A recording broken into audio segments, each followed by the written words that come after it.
bill that we put forward, the Patient Freedom Act, it's known as the Cassidy actually achieves President Trump's goals that he said in the campaign.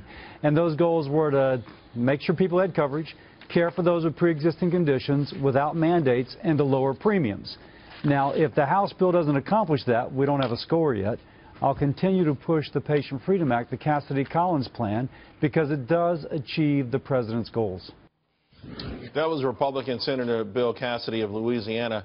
He's proposing his own health care bill, and he joins us now. Senator, thanks for being here. Exactly how does the Cassidy-Collins bill differ right now from the House bill?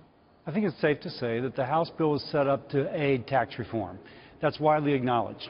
Our bill is more set up to achieve President Trump's goals, and one, to lower premiums.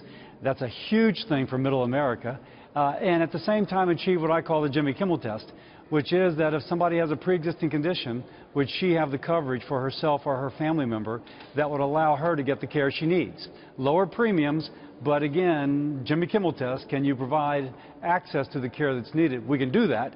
Obviously, it takes money. The House bill uses that money for tax reform. Cassidy-Collins uses it for that particular patient. Well, what about the notion that this is now shifted, the pre-existing conditions, shifted back to the states, where states can handle it individually as they see forth, and with perhaps the federal government kicking in some financial assistance, but no longer being this sort of obligation of the federal government?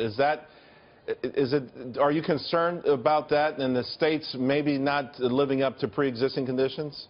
Well, the state may or may not, but when you're taking $600 billion out over 10 years and using it elsewhere, obviously there's less money to play with. I'm a physician, by the way. I always think about that emergency room open at 1 o'clock in the morning, patients streaming in.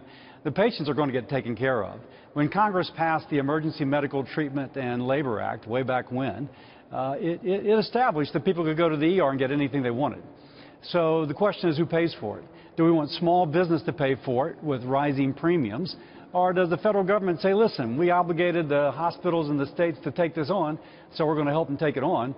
Just being straight with the American people, I don't think we should stick it to small business. Right. That's what we used to do. That's bad. We need to actually live up to the kind of obligation Congress took on.